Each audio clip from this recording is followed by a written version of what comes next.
The action of this NERF Blaster fascinates me. Load it with darts, cock it, and then pull the trigger, and one and only one dart flies. Recock the blaster, and it fires the next dart, and then again for the last one. No matter which barrel is loaded, one and only one dart will fire at a time.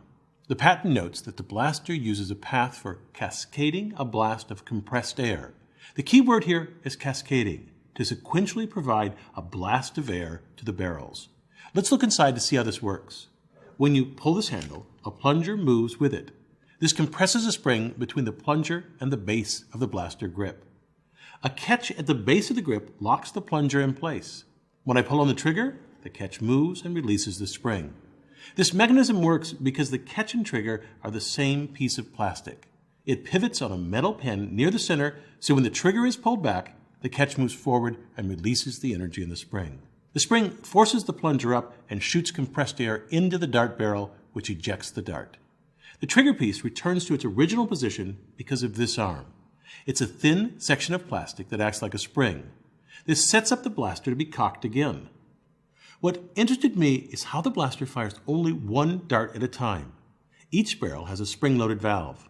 This spring pushes the valve forward if there's no dart in the barrel. If it contains a dart, then the valve is pressed against the spring. This valve's position delineates the path for the compressed air. The air enters at the bottom. An O-ring on the first barrel, empty here, prevents air from entering. So the air travels to the second valve. Because this valve is retracted, air is forced into the barrel and launches the dart. With the dart gone, the valve springs forward. This creates an air path to the third valve.